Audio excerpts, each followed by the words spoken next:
A descent into the Maelström. The ways of God in nature, as in providence, are not as our ways, nor are the models that we frame any way commensurate to the vastness, profundity, and unsearchableness of his works, which have a depth in them greater than the well of Democritus. Joseph Glanville. We had now reached the summit of the loftiest crag. For some minutes the old man seemed too much exhausted to speak. "Not long ago," said he at length, "and I could have guided you on this route as well as the youngest of my sons. But about 3 years past, there happened to me an event such as never happened before to mortal man, or at least such as no man ever survived to tell of. And the 6 hours of deadly terror which I then endured have broken me up body and soul. You suppose me a very old man? But I'm not.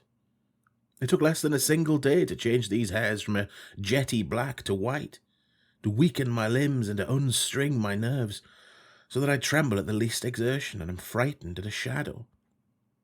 Do you know I can scarcely look over this little cliff without getting giddy?" The little cliff upon whose edge he had so carelessly thrown himself down to rest, that the weightier portion of his body hung over it, while he was only kept from falling by the tenure of his elbow on its extreme and slippery edge. This little cliff arose a sheer, unobstructed precipice of black, shining rock, some 15 or 1600 feet from the world of crags beneath us. Nothing would have tempted me to within half a dozen yards of its brink. In truth, so deeply was I excited by the perilous position of my companion, that I fell at full length upon the ground, clung to the shrubs around me, and dared not even glance upward at the sky, while I struggled in vain to divest myself of the idea that the very foundations of the mountain were in danger from the fury of the winds. It was long before I could reason myself into sufficient courage to sit up and look out into the distance.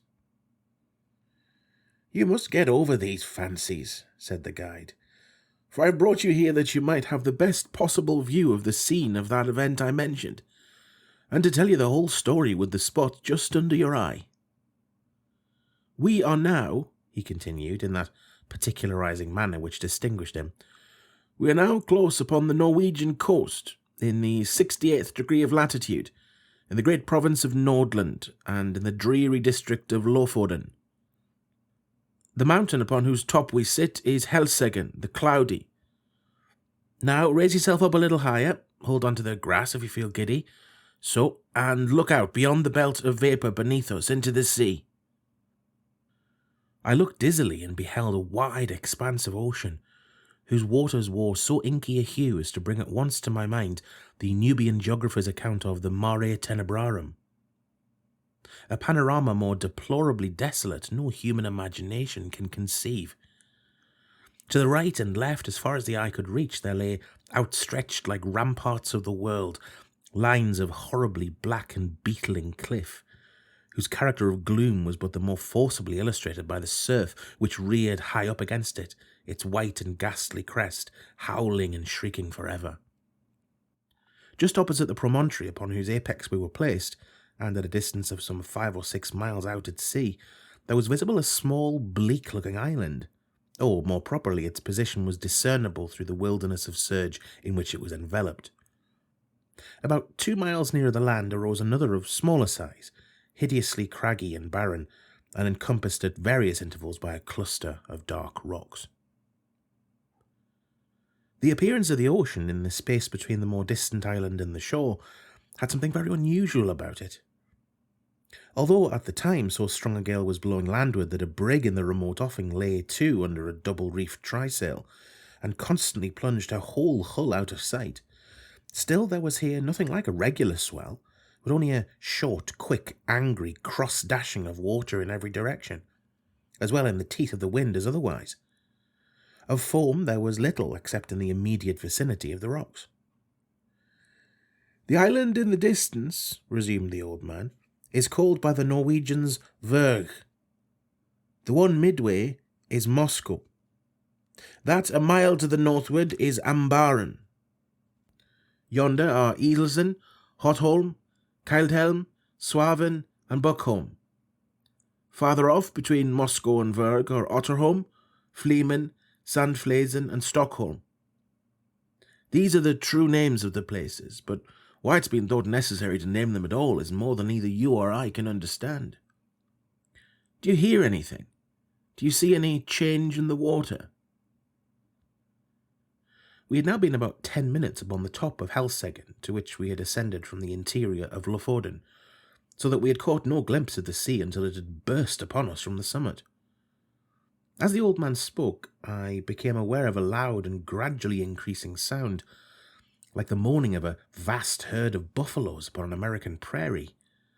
And at the same moment I perceived what seamen term the chopping character of the ocean beneath us was rapidly changing into a current which set to the eastward. Even while I gazed, this current acquired a monstrous velocity. Each moment added to its speed, to its headlong impetuosity. In 5 minutes, the whole sea as far as Vurg was lashed into ungovernable fury. But it was between Moscow and the coast that the main uproar held its sway. Here the vast bed of the waters, seamed and scarred into 1,000 conflicting channels, burst suddenly into frenzied convulsion, heaving, boiling, hissing, gyrating in gigantic and innumerable vortices, and all whirling and plunging on to the eastward with a rapidity which water never elsewhere assumes, except in precipitous descents. In a few minutes more there came over the scene another radical alteration. The general surface grew somewhat more smooth, and the whirlpools one by one disappeared, while prodigious streaks of foam became apparent where none had been seen before. These streaks, at length spreading out to a great distance and entering into combination, took unto themselves the gyratory motion of the subsided vortices, and seemed to form the germ of another more vast. Suddenly, very suddenly, this assumed a distinct and definite existence in a circle of more than a mile in diameter. The edge of the whirl was represented by a broad belt of gleaming spray, but no particle of this slipped into the mouth of the terrific funnel, whose interior, as far as the eye could fathom it, was a smooth, shining, and jet-black wall of water, inclined to the horizon at an angle of some 45 degrees, speeding dizzily round and round with a swaying and sweltering motion, and sending forth to the winds an appalling voice, half shriek, half roar, such as not even the mighty cataract of Niagara ever lifts up in its agony to heaven. The mountain trembled to its very base, and the rock rocked. I threw myself upon my face and clung to the scant herbage in an excess of nervous agitation. "This," said I at length to the old man, "this can be nothing else than the great whirlpool of the Maelström." "So it is sometimes termed," said he. "We Norwegians call it the Moskowström, from the island of Moscow in the Midway." The ordinary accounts of this vortex had by no means prepared me for what I saw. That of Jonas Ramus, which is perhaps the most circumstantial of any, cannot impart the faintest conception either of the magnificence or of the horror of the scene, or of the wild bewildering sense of the novel which confounds the beholder. I'm not sure from what point of view the writer in question surveyed it, nor at what time, but it could neither have been from the summit of Helseggen, nor during a storm. There are some passages of his description, nevertheless, which may be quoted for their details, although their effect is exceedingly feeble in conveying an impression of the spectacle. "Between Lofoden and Moscow," he says, "the depth of the water is between 36 and 40 fathoms, but on the other side, towards Vurg, this depth decreases so as not to afford a convenient passage for a vessel, without the risk of splitting on the rocks, which happens even in the calmest weather. When it is flood, the stream runs up the country between Lofoden and Moscow with a boisterous rapidity, but the roar of its impetuous ebb to the sea is scarce equalled by the loudest and most dreadful cataracts, the noise being heard several leagues off, and the vortices or pits are of such an extent and depth that if a ship comes within its attraction, it is inevitably absorbed and carried down to the bottom, and there beat to pieces against the rocks, and when the water relaxes, the fragments thereof are thrown up again. But these intervals of tranquillity are only at the turn of the ebb and flood, and in calm weather, and last but a quarter of an hour, its violence gradually returning. When the stream is most boisterous and its fury heightened by a storm, it is dangerous to come within a Norway mile of it. Boats, yachts, and ships have been carried away by not guarding against it before they were within its reach. It likewise happens frequently that whales come too near the stream and are overpowered by its violence, and then it is impossible to describe their howlings and bellowings in their fruitless struggles to disengage themselves. A bear once, attempting to swim from Lofoten to Moscow, was caught by the stream and borne down, while he roared terribly so as to be heard on shore. Large stocks of firs and pine trees, after being absorbed by the current, rise again, broken and torn to such a degree as if bristles grew upon them. This plainly shows the bottom to consist of craggy rocks, among which they are whirled to and fro. This stream is regulated by the flux and reflux of the sea, it being constantly high and low water every 6 hours. In the year 1645, early in the morning of Sexagesima Sunday, it raged with such noise and impetuosity that the very stones of the houses on the coast fell to the ground. In regard to the depth of the water, I could not see how this could have been ascertained at all in the immediate vicinity of the vortex. The 40 fathoms must have reference only to portions of the channel close upon the shore, either of Moscow or Lofoten. The depth in the centre of the Maelström must be immeasurably greater, and no better proof of this fact is necessary than can be obtained from even the sidelong glance into the abyss of the whirl which may be had from the highest crag of Helseggen. Looking down from this pinnacle upon the howling Phlegethon below, I could not help smiling at the simplicity with which the honest Jonas Ramus records, as a matter difficult of belief, the anecdotes of the whales and the bears. For it appeared to me, in fact, a self-evident thing that the largest ships of the line in existence, coming within the influence of that deadly attraction, could resist it as little as a feather the hurricane, and must disappear bodily and at once. The attempts to account for the phenomenon, some of which I remember seemed to me sufficiently plausible in perusal, now wore a very different and unsatisfactory aspect.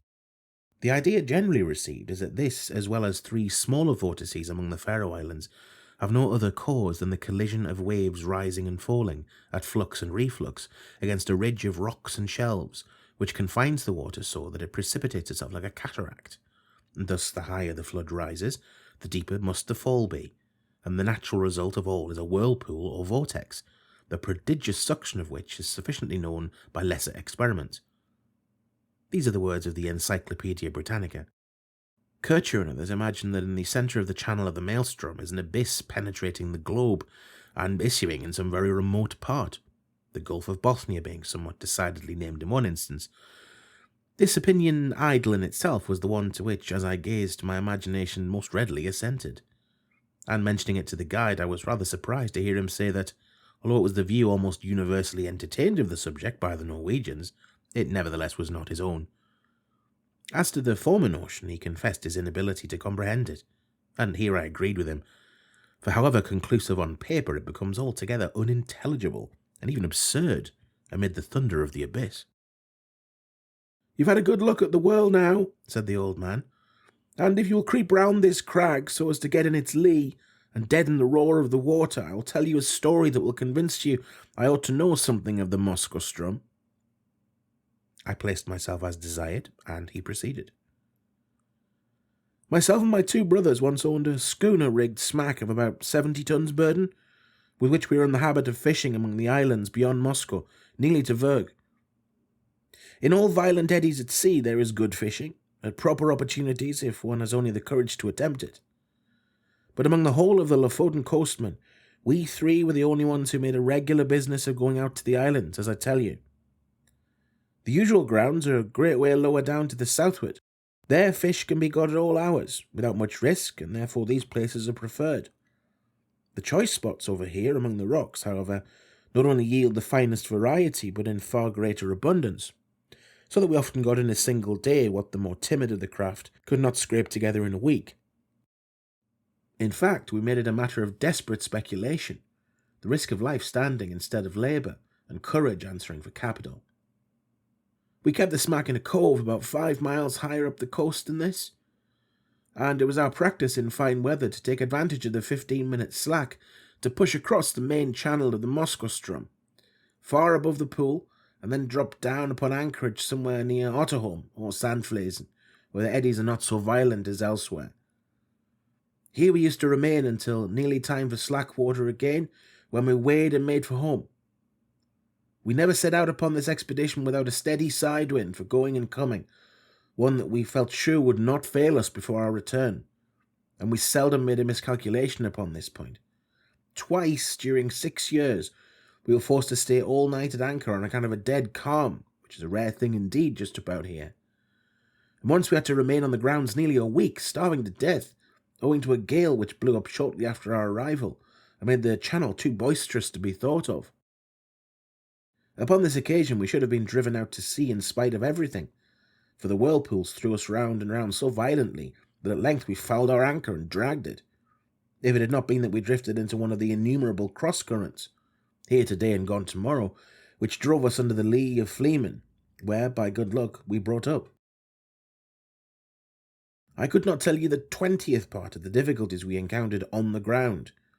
It's a bad spot to be in, even in good weather, but we made shift always to run the gauntlet of the Maelström itself without accident, although at times my heart's been in my mouth when we happened to be a minute or so behind or before the slack. The wind sometimes was not as strong as we thought it at starting, then we made rather less way than we could wish, while the current rendered the smack unmanageable. My eldest brother had a son 18 years old, and I had 2 stout boys of my own. These would have been a great assistance at such times in using the sweeps, as well as afterwards in fishing. But somehow, although we ran the risk ourselves, we had not the heart to let the young ones get into danger. For after all said and done, it was a horrible danger, and that's the truth. It's now within a few days of 3 years since what I'm going to tell you occurred. It was on the 10th of July 18, a day which the people of this part of the world will never forget, for it was the one in which blew the most terrible hurricane that ever came out of the heavens. And yet all the morning, and indeed until late in the afternoon, there was a gentle and steady breeze from the southwest, while the sun shone brightly, so that the oldest seamen among us could not have foreseen what was to follow. The 3 of us, my 2 brothers and myself, had crossed over to the islands about 2:00 p.m, and soon nearly loaded the smack with fine fish, which we all remarked were more plenty that day than we had ever known them. It was just 7 by my watch when we weighed and started for home, so as to make the worst of the Ström at slackwater, which we knew would be at 8. We set out with a fresh wind on our starboard quarter, and for some time spanked along at a great rate, never dreaming of danger, for indeed we saw not the slightest reason to apprehend it. All at once we were taken aback by a breeze from over Helseggen.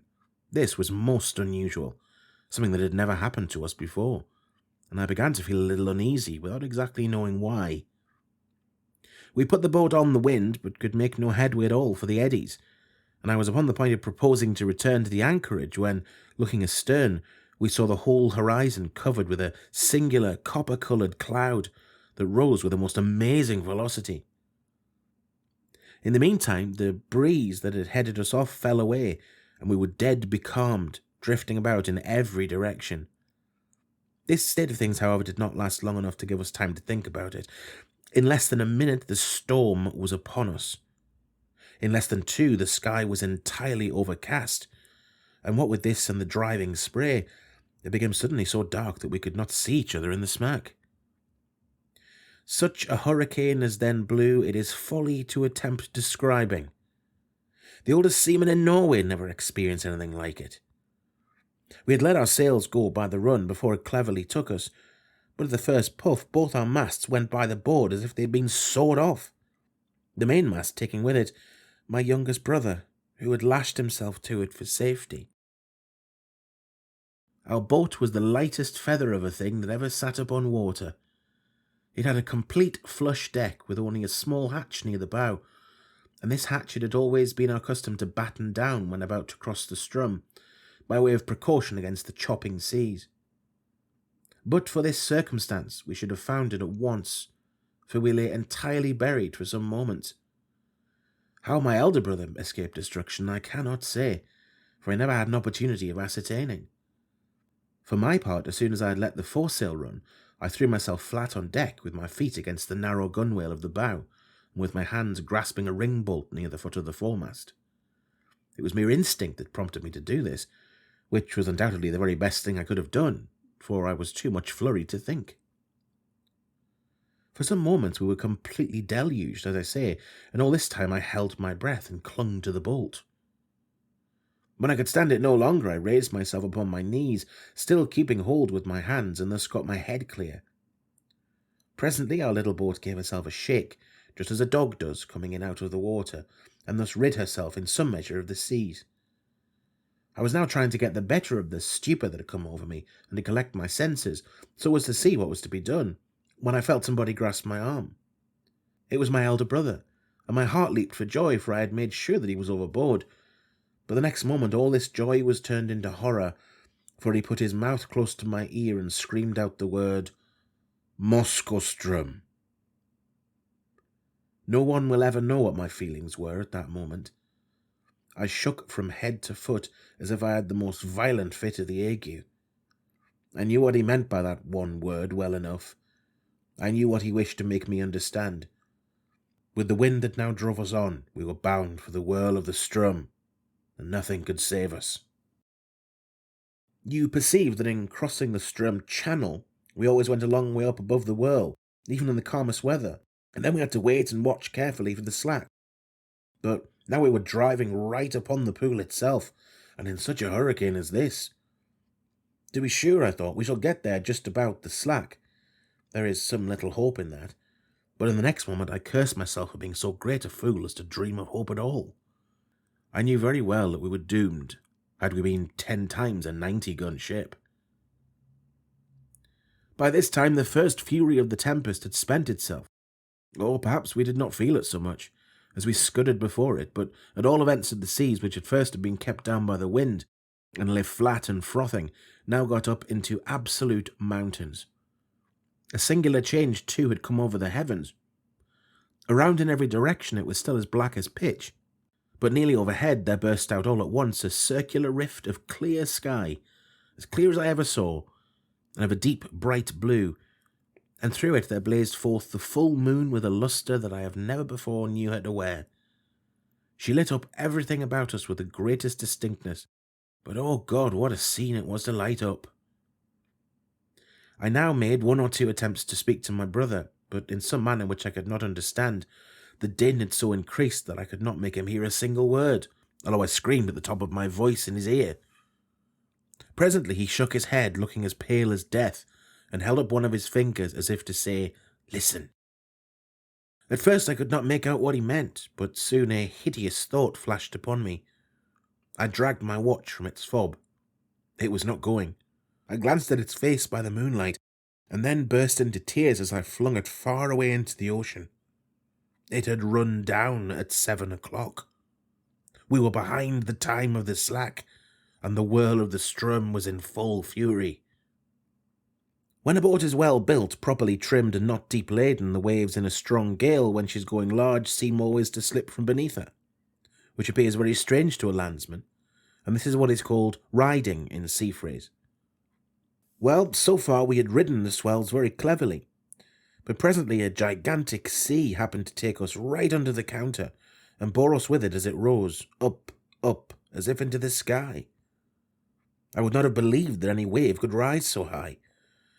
And then down we came with a sweep, a slide, and a plunge that made me feel sick and dizzy, as if I was falling from some lofty mountain top in a dream.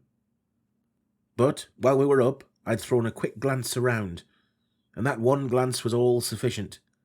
I saw our exact position in an instant. The Maelström whirlpool was about 1/4 of a mile dead ahead, but no more like the everyday Maelström than the whirl as you now see it is like a mill race. If I had not known where we were and what we had to expect, I should not have recognized the place at all. As it was, I involuntarily closed my eyes in horror. The lids clenched themselves together as if in a spasm. It could not have been more than 2 minutes afterwards until we suddenly felt the waves subside and were enveloped in foam. The boat made a sharp half-turn to larboard and then shot off in its new direction like a thunderbolt. At the same moment the roaring noise of the water was completely drowned in a kind of shrill shriek, such a sound as you might imagine given out by the water pipes of many thousand steam vessels letting off their steam altogether. We were now in the belt of surf that always surrounds the whirl, and I thought, of course, that another moment would plunge us into the abyss, down which we could only see indistinctly on account of the amazing velocity with which we were borne along. The boat did not seem to sink into the water at all, but to skim like an air bubble upon the surface of the surge. Her starboard side was next to the whirl, and on the larboard arose the world of ocean we had left. It stood like a huge writhing wall between us and the horizon. It may appear strange, but now when we were in the very jaws of the gulf, I felt more composed than when we were only approaching it. Having made up my mind to hope no more, I got rid of a great deal of that terror which unmanned me at first. I suppose it was despair that strung my nerves. It may look like boasting, but what I tell you is truth. I began to reflect how magnificent a thing it was to die in such a manner, and how foolish it was in me to think of so paltry a consideration as my own individual life, in view of so wonderful a manifestation of God's power. I do believe that I blushed with shame when this idea crossed my mind. After a little while I became possessed with the keenest curiosity about the world itself. I positively felt a wish to explore its depths, even at the sacrifice I was going to make. My principal grief was that I should never be able to tell my old companions on shore about the mysteries I should see. These, no doubt, were singular fancies to occupy a man's mind in such extremity, and I have often thought since that the revolutions of the boat around the pool might have rendered me a little light-headed. There was another circumstance which tended to restore my self-possession. This was the cessation of the wind, which could not reach us in our present situation. For, as you saw yourself, the belt of surf is considerably lower than the general bed of the ocean, and this latter now towered above us, a high, black, mountainous ridge. If you've never been at sea in a heavy gale, you can form no idea of the confusion of mind occasioned by the wind and spray together. They blind, deafen, and strangle you, and take away all power of action or reflection.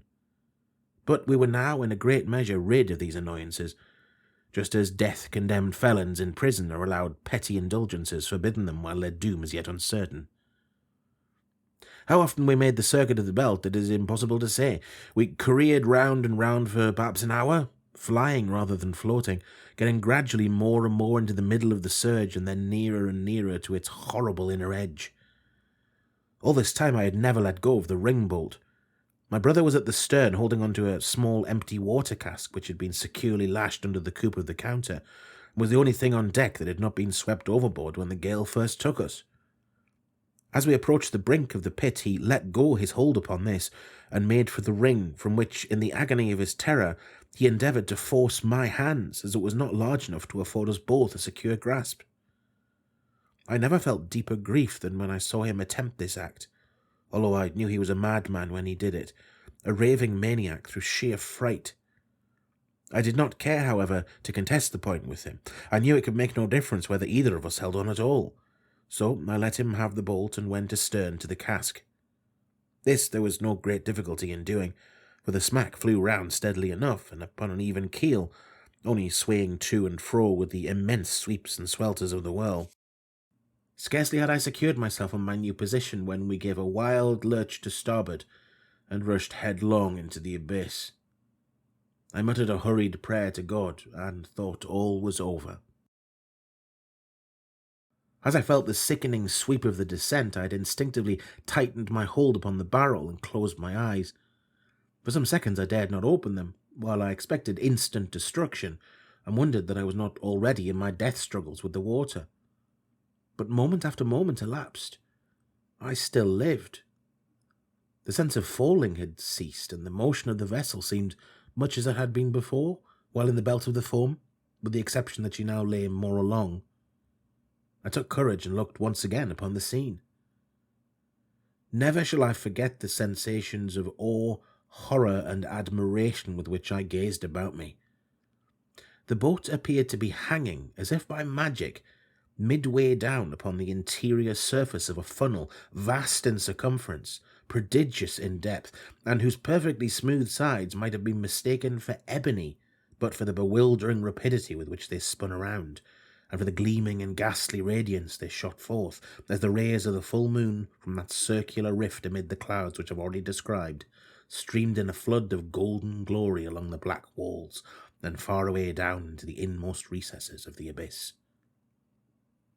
At first I was too much confused to observe anything accurately. The general burst of terrific grandeur was all that I beheld. When I recovered myself a little, however, my gaze fell instinctively downward. In this direction I was able to obtain an unobstructed view from the manner in which the smack hung on the inclined surface of the pool.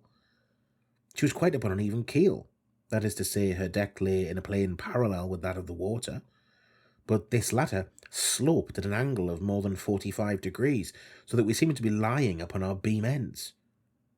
I could not help observing, nevertheless, that I had scarcely more difficulty in maintaining my hold and footing in this situation than if we had been upon a dead level, and this, I suppose, was owing to the speed at which we revolved.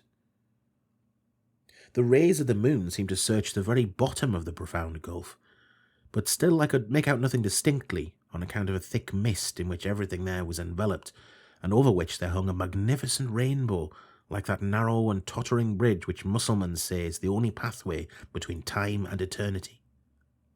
This mist or spray was no doubt occasioned by the clashing of the great walls of the funnel as they all met together at the bottom, but the yell that went up to the heavens from out of that mist I dare not attempt to describe. Our first slide into the abyss itself from the belt of foam above had carried us to a great distance down the slope, but our farther descent was by no means proportionate. Round and round we swept, not with any uniform movement, but in dizzying swings and jerks that sent us sometimes only a few hundred yards, sometimes nearly the complete circuit of the whirl. Our progress downward at each revolution was slow, but very perceptible. Looking about me upon the wide waste of liquid ebony upon which we were thus borne, I perceived that our boat was not the only object in the embrace of the whirl.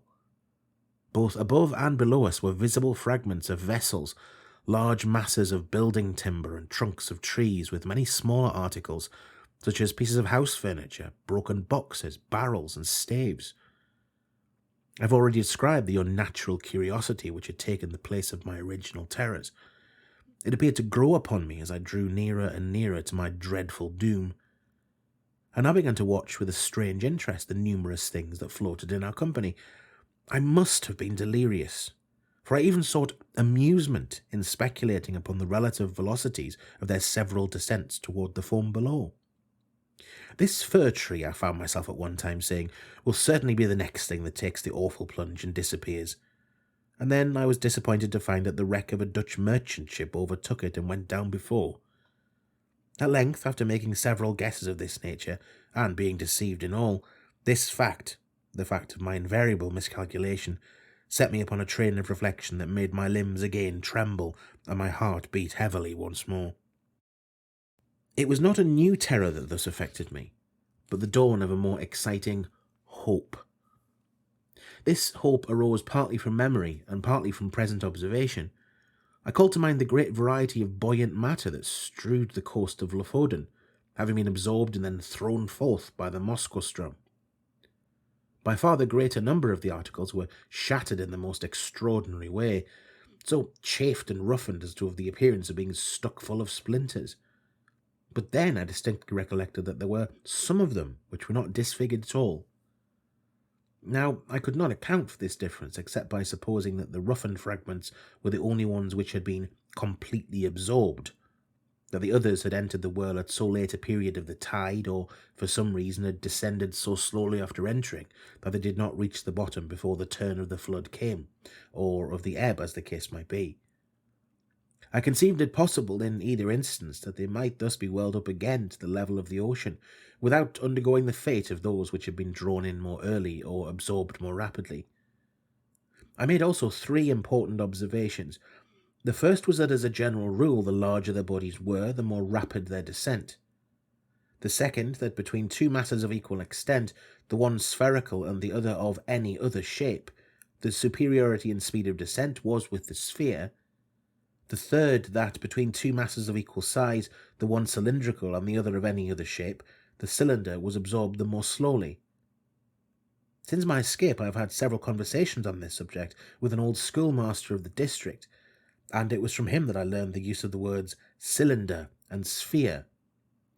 He explained to me, although I have forgotten the explanation, how what I observed was in fact the natural consequence of the forms of the floating fragments, and showed me how it happened that a cylinder, swimming in a vortex, offered more resistance to its suction and was drawn in with greater difficulty than an equally bulky body of any form whatever. See Archimedes de incentibus influido, lib 2. There was one startling circumstance which went a great way in enforcing these observations and rendering me anxious to turn them to account, and this was that at every revolution we passed something like a barrel, or else the yard or the mast of a vessel, while many of these things which had been on our level when I first opened my eyes upon the wonders of the whirlpool were now high up above us, and seemed to have moved but little from their original station. I no longer hesitated what to do. I resolved to lash myself securely to the water cask upon which I now held, to cut it loose from the counter, and to throw myself with it into the water. I attracted my brother's attention by signs, pointed to the floating barrels that came near us, and did everything in my power to make him understand what I was about to do. I thought at length that he comprehended my design, but whether this was the case or not, he shook his head despairingly and refused to move from his station by the ring-bolt. It was impossible to reach him. The emergency admitted of no delay, and so with a bitter struggle I resigned him to his fate, fastened myself to this cask by means of the lashings which secured it to the counter, and precipitated myself with it into the sea without another moment's hesitation. The result was precisely what I had hoped it might be.